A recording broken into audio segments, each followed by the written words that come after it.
The football huddle is a metaphor for our culture, imperfect like all metaphors.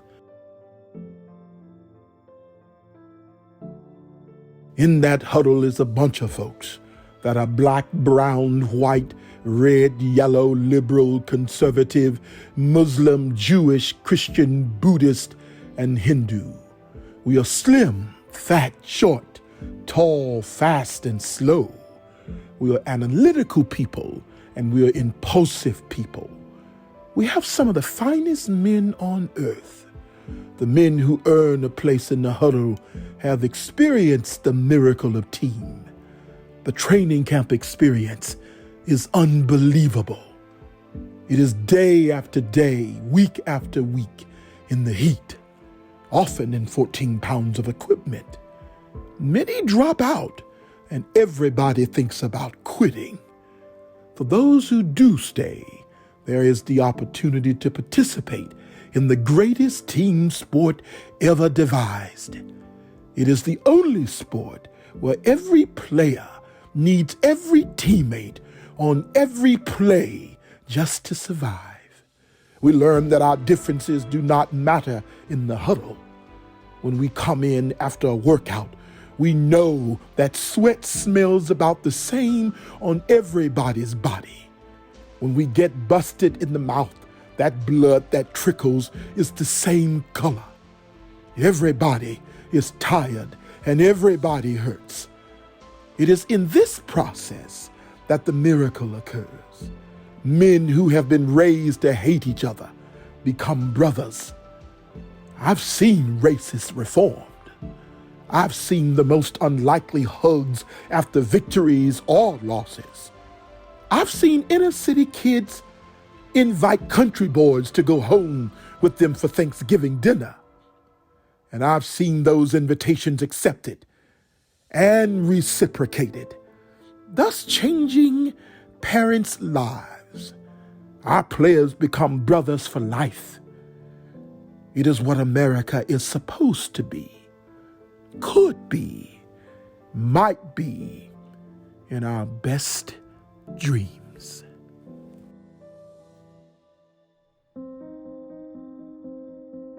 Even though we face the difficulties of today and tomorrow, I still have a dream.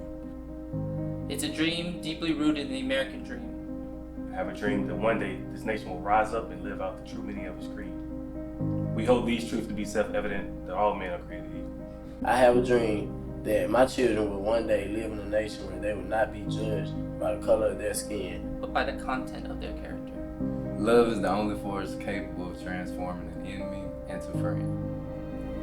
Darkness cannot drive out darkness, only light can do that. Hate cannot drive out hate, only love can do that. I have decided to stick with love. I have decided to stick with love. I have decided to stick with love. I have decided to stick with love. I have decided to stick with love. Hate is too great a burden to bear.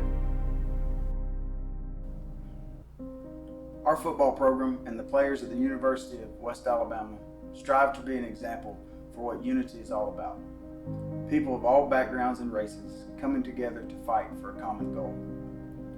We want to do better every day in listening to each other, learning about each other, and growing towards equality for all.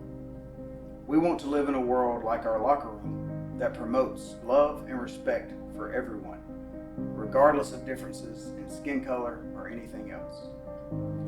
To do this, we've taken steps internally to become the positive change we want to see.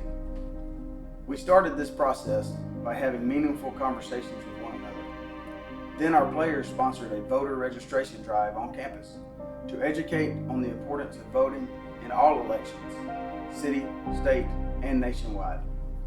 Our players also sat down and had open dialogue with leaders in our local law enforcement to discuss concerns as well as learn perspectives from both sides. We will continue to take positive steps within our community throughout this semester and semesters to come. Racism is real.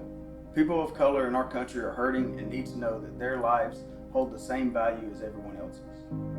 Let's come together as human beings and take action so that we can live in a society where all people are created as equals. Join us. Let's be the change that we want to be in End racism. Choose love.